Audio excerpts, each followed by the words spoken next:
Thanks for joining us for CBN's On the Home Front. I'm Mark Martin. Today we're taking a closer look at our canine friends and their role in the military. War dogs have a long history in America's military. They've been there with soldiers on some of the most critical missions. Our national security correspondent Eric Phillips joins us now with the story of a Navy SEAL and his canine partner. Eric. Yeah, well, in his book, No Ordinary Dog, Will Chesney focuses on his dog, Cairo, just as much as himself, if not more. He explains how Cairo saved his life in more ways than one, and that is why he wanted to focus on the role that working dogs play in our military today. You know, I don't like talking about myself, but I'll talk about Cairo. He's pretty easy to talk about. 36-year-old retired Navy SEAL Will Chesney says he's always had a love for dogs and knew as a teenager he wanted to be a Navy SEAL. It wasn't until years later, after achieving that goal, that his two loves came together after hearing the testimonials of military dog handlers. Raise your hand if a dog's ever saved your life, and everybody's hand just went up pretty much. The first time I met Cairo was at Dam Neck at the training facility. And I remember him coming out towards the bunkers that we were working on, and he was a good-looking, laid-back, calm dog. He had a great bite. He was a really good worker. I got pretty lucky getting him. Non-stop training built trust, relationship, and a deep dedication. You know, we asked these dogs to do some pretty dangerous stuff. You know, sometimes they lay down their lives to save ours. That almost happened during a 2009 mission in Afghanistan when Cairo was shot while protecting his teammates. When I saw him, he collapsed. I thought he had passed away. I thought he was dead right there. But Cairo survived and went on to take part in a mission to finally get Osama Bin Laden, the infamous mastermind behind 9/11. But my job that night was to do sweeps of the perimeter, putting the dog in the best position to find any explosives or tunnel systems. I like to say I was just there to babysit Cairo pretty much and let him do all the work. And I remember, I'll never forget when we landed, just looking around and seeing that everybody was still alive and okay, and we had accomplished the mission. And I got to do it with my dog. Assignments then took Chesney and Cairo in different directions. About a year later, a grenade blast left Chesney with a brain injury and post-traumatic stress, resulting in a difficult discharge from the Navy. By then, Cairo was also reaching the end of his career, and Chesney was able to bring him home. Cairo was a huge part, and I would think getting me through the tough times as well. Cairo helped me get through some really tough times. After watching Cairo suffer from cancer, Chesney had him put down in 2015. He says he wrote No Ordinary Dog to honor Cairo's memory, while also bringing attention to military working dogs and service animals in general. He took care of me, I took care of him. And I just want to tell Cairo's story. It's an ultimate love story between man and dog, and it highlights the integral role that service dogs continue to play for our military men and women. And that's why, with shrapnel still in his body, Chesney is dedicated to making sure that he advocates for these animals. He says he believes Cairo would be proud, Mark. And Eric, I know with a story like this, there's always so much to tell, but what did you personally take away from it? It was really just a feeling of how much there was dedication and how much love there was between Will Chesney and Cairo. Having an opportunity to talk to Will about how he and Cairo did everything together. It wasn't just performing these missions together. There's a trust and a love that is developed over the course of time, both when you're working and when you're not working. And what's interesting that happened in this particular story is once Will could no longer perform his mission as a Marine, he then had to go home, and just out of fate, and some might say it's more than just fate, but around that same time, Cairo was being retired, and he was able to help Will through those wounds, those mental and physical wounds, even after they both had been retired from the military. So we're talking about a situation where there was an endearing love. And I think that happens not just for military dogs, not just for working dogs, but even for those of us who have dogs and pets of our own. We understand that deep sense of love that you feel from the pet owner to pet, and that deep sense of loss when they're gone. Yeah, true camaraderie there. All right, Eric. And Eric is going to be here throughout this special. And we are also joined now by Lieutenant Colonel Oliver North and former Army Ranger and CBN contributor Chuck Holton. Gentlemen, welcome. We're honored to have you on the show with us today. Glad to be here. Good to be with you, Mark. Thanks. Colonel North, when you see stories like that, what are your thoughts? Well, you know, I spent 25 years in the Marine Corps. I to cover 18 years of this war for Fox News. I don't think I've been on a single deployment in all of those years that we didn't have a war dog with us. And of course, the purpose of the war is basically out by their breeding. The dogs are bred for a very specific purpose. Some are attack dogs like you see in the law enforcement. Some are scout snipers. They're picking out targets for guys. They're out in front, literally leading at the point of a patrol. I had a war dog like that with my rifle platoon. They're the kinds of dogs that you take, Chuck and I have seen a lot of together, that are out there as IED sniffers. And if you follow in that dog's footprints, you will not step on an IED. And Chuck and I have seen that. And the kinds of things that you see them are all based on, one, the breed bred for a purpose. Number two, they're trained for a very specific purpose. And number three, as Eric was just pointing out, the bond that exists between the handlers and the dogs are simply phenomenal. I mean, they literally would die for one another, and I've seen that happen. So I have a lot of experience with these animals. I've got a great war dog of my own right now. It's a Boykin Spaniel. You know, wouldn't want her to run in the attack necessarily, but she's got a great nose.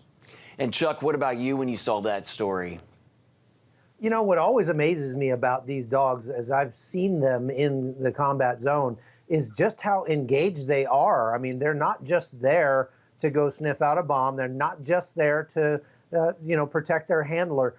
They are riding in helicopters, even rappelling out of helicopters or jumping out of airplanes with their handlers. It's unbelievable to see the things that these dogs can do. And when the team practices first aid, they practice giving first aid to that dog. They practice tourniquets. They practice IVs. And I did a story several years ago about a special hospital in Germany that the United States has over there on one of its bases, specifically for these war dogs who have been wounded in combat. And going there and hearing the stories of the kind of heroic things that these dogs do on a day-to-day basis, it'll just give you chills. Yeah, well, I have a question actually for both you and for Colonel North. When you're talking about working with these dogs in this type of capacity that you just talked about, does it make you better understand why dogs are called man's best friend? Well, there's no doubt. Look, first of all, I don't mean this to in any way offensive to my Special Forces guys and my Ranger pals, that the streets of heaven are guarded by United States Marines. That's a hymn. So we also know from Hesitations 4:11 that all dogs go to heaven.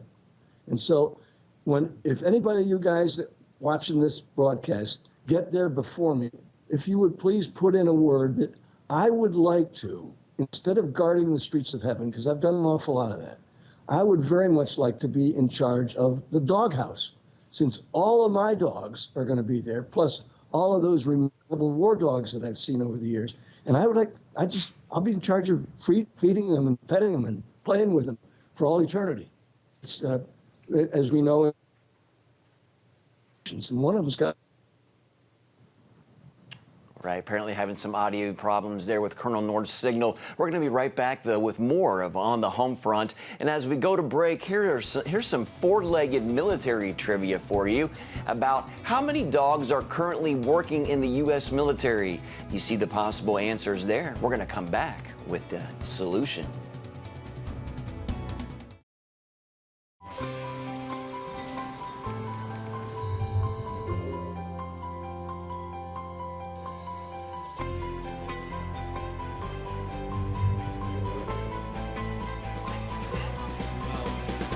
I am Regent's first ROTC graduate student.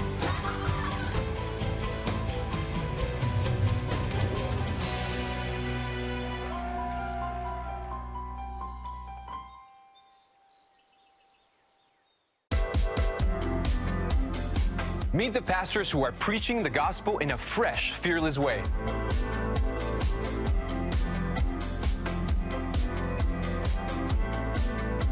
I'm Roberto Torres-Cedillo. Join me each week for Next Gen Voices.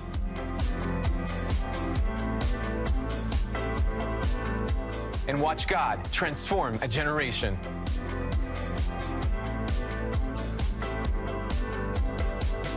How'd you like to get a redo on your health, on your body, on your arteries, so you could have the energy you had 20 years ago? The great news is you can. I'm Dr. Mike Roizen, chair of the Wellness Institute at the Cleveland Clinic. I've written 4 New York Times bestsellers.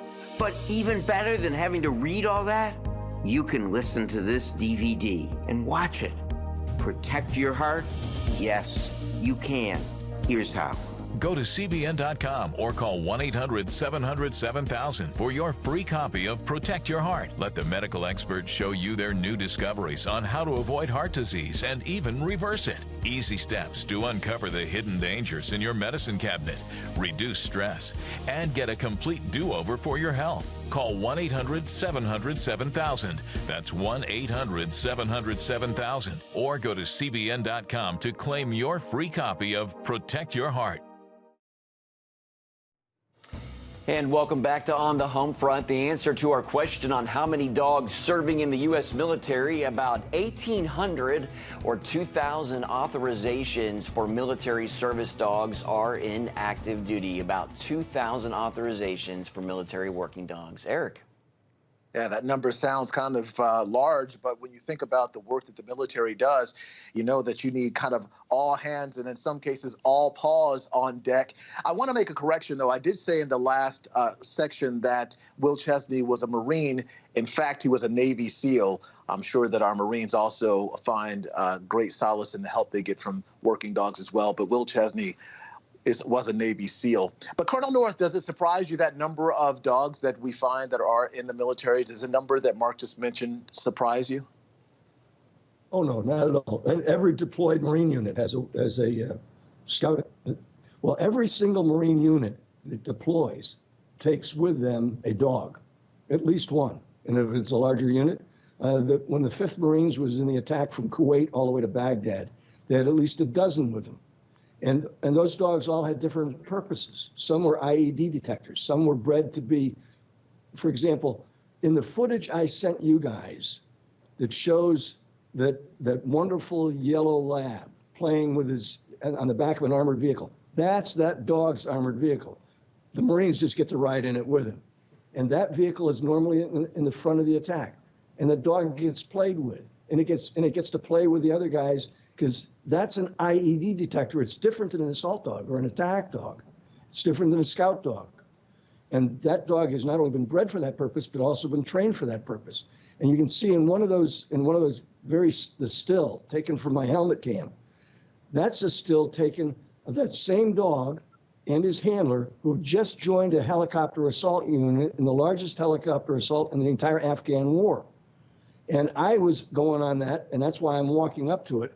And those guys are kneeling in prayer. They're not giving high fives because Dexter, the dog, is going to be with him, and his handler.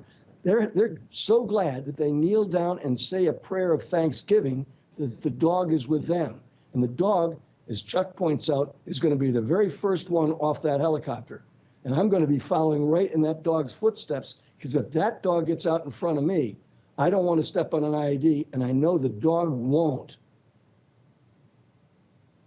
Yeah, very important point to make there, that these dogs oftentimes are putting themselves in danger so that we don't have to put ourselves in danger, or at least we can avoid it. Our servicemen and women can avoid it. Chuck, turning to you now, though, does the number of dogs in our military point to how vital they are? Well, they certainly are vital because they're superhuman in some ways. I mean, there aren't too many Marines out there who can sniff out the enemy at 1,000 meters. And if the wind is right, your dog can certainly do that. There aren't, these dogs are used for sentry, for patrol, for, doing guard duty and things like that, along with the explosive detection and protection of the units that they serve. And, you know, there's one other thing that I've noticed that these dogs do. It's the effect that they have on the unit as a whole. It's just nice to have a dog around, to come around and love on you a little bit when you're sitting around back at the base after a mission. It's that bond that you see between them that I think really is therapeutic for our troops, and I'm sure that the Colonel would agree. Yeah, Colonel North, tell us about your War Stories program. You've even featured war dogs on them. We did. We did one on animal warriors, and I suppose it's still available up on Amazon, or at Fox News at least. Look, the fact is, the loss of life that you experience with the unit before they had dogs and after they had dogs is dramatic. The difference in loss of life. If you look at the Battle of Saipan in World War II, and we looked historically at this, they were first introduced during the Pacific War. They weren't being used during the European theater initially. Eventually they were. By the time the 10th Mountain Division gets engaged in the battle for the Boot of Italy, there's war dogs with them. But the Marines were taking war dogs out to the Pacific because the enemy was often so close and so well concealed, the dog was the only one that was going to be able to find it. And it turns out the dogs found their way through minefields, found their way to the enemy. The dogs that I had when I was a rifle platoon commander in 1968, 69 in Vietnam, one of them was so brave that when his handler was shot, the dog took off and knocked down and tried to kill the shooter, the enemy soldier, a North Vietnamese Army soldier. And then because we were treating the wounded handler, a Lance Corporal, the dog came back and we had to restrain the dog because the dog was going to prevent us from actually doing something to medically treat the wounded Marine. So they're remarkable animals. I love going out with them. I know for a fact that if I'm following a dog off a helicopter or out of a vehicle, I'm not going to step on an IED as long as my feet follow his. And quickly, Colonel North, of course, we remember the powerful movie Saving Private Ryan. Dogs were a big part of that mission and World War II altogether, as you mentioned. Talk a little bit more about that. Well, look, the whole idea, by the way, when the war was over, one of the great challenges, and it was a U.S. Army veterinarian. By the way, even the Marines have U.S. Army veterinarians. The U.S. Army veterinarians treat all the animals that are out there being used in these circumstances. All that began in World War II. And so the U.S. Army veterinarian who went ashore in Saipan with the Marines to treat the war dogs that were wounded was one of the very first times, and he convinced people to do this, that when the war dog came home and was getting ready to retire or getting out of the service, instead of putting them down, as some people advocated, because, gosh, they might contain diseases that other people don't know about, or perhaps be violent, vicious, he was the one who convinced the U.S. government to stop doing that. And if the handler was getting out of the service and wanted to take the dog with him, and almost all of them do, then let that happen. And that's why President Bush resurrected that policy for the war dogs sent off to this war. All right. Thank you, gentlemen. Well, we have some more war dog trivia for you at home. When did dogs officially start serving in U.S. military conflicts? You got a little hint in the previous interview. The Revolutionary War, World War I, World War II, or the Vietnam War? We'll be back with the answer.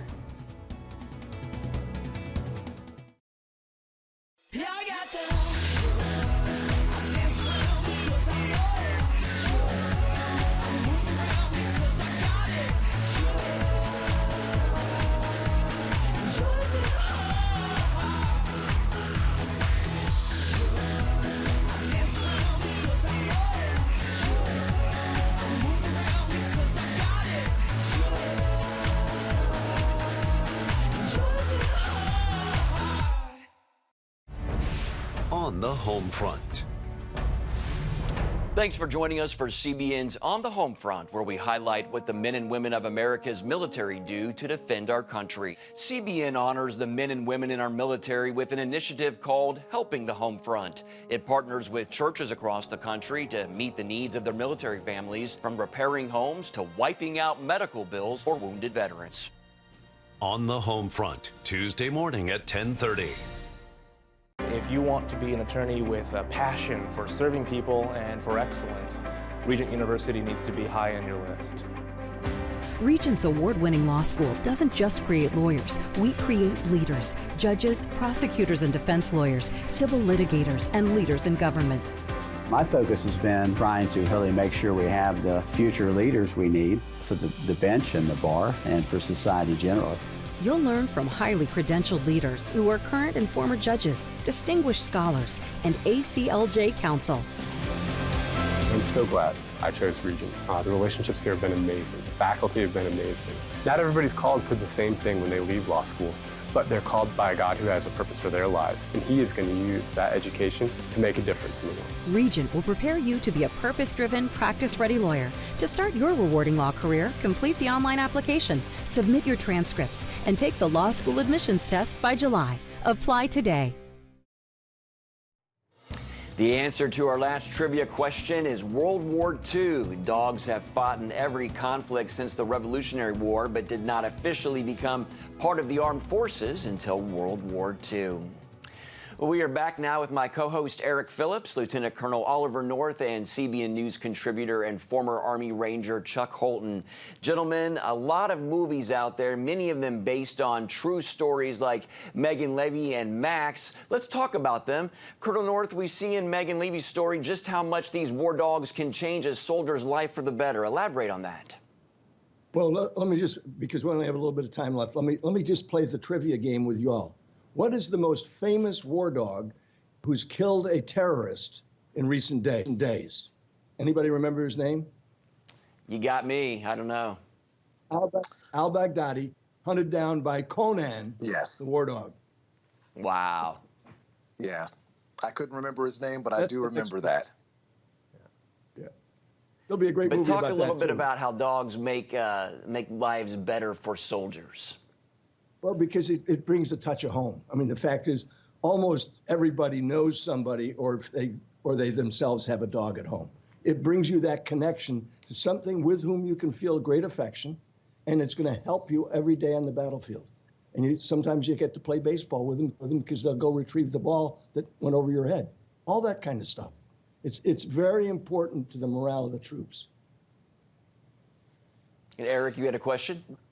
Yeah, well, the movie Max, when we were talking about all these different movies that were made about military dogs, the movie Max talks about how a handler was killed and the stress that had on that dog. And Chuck, the fact of the matter is, combat is tough on the animals as well, right? Well, of course it is, but these dogs are so loyal and so pure-hearted that they will do anything in order to protect their handler and stay with their team. Now, I've seen, like I said, it's amazing to me. If you imagine how sensitive a dog's hearing is, for a dog to get on a helicopter, this screaming machine that's going to lift up into the air and fly away, that is not natural. There are very few animals that would willingly do that. But I've seen dogs do it all the time because my handler got on that screaming machine, so I'm going to get on there too. Wow. All right, we're going to leave it right there in this block, but don't go anywhere. We have more of On the Home Front after the break, but we do have another trivia question for you. Where do almost all military working dogs receive their training? See the options there? Your answer is next.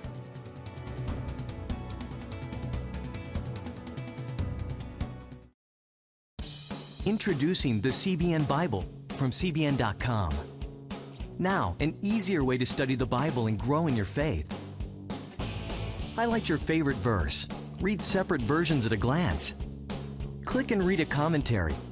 Or cross-reference your favorite verse using the Strong's Concordance. All the right tools to study the Bible, all in one place. The CBN Bible, available at cbn.com/Bible or the iTunes App Store. This is CBN Newswatch. Thanks for joining us. Watch breaking news, exclusive stories and programs, credible news reporting. We show you what's happening in the world and how you can pray about it. This is CBN Newswatch, because truth matters. Weekdays at 5 on the CBN News Channel. Yes! Superbook. Pepper's Pizza Palace is donating pizza for everyone today. Wait. I have big plans today. Trust in God even when times are tough. He has a plan for your life. Hey, we're gonna be late for the grand opening. My parents want me to help with this outreach thing, feeding the community. What am I supposed to do here? Superbook! Join the Superbook Club and get Superbook The Birth of Moses, plus 2 copies to share with others, all for your gift of only $25. Pharaoh ordered all newborn Hebrew boys thrown into the Nile River, and I have a 3-month-old brother. The Birth of Moses. Yours for a gift of only $25. What will you do the next time the soldiers come? I do not know, but I trust God has a plan for all of us.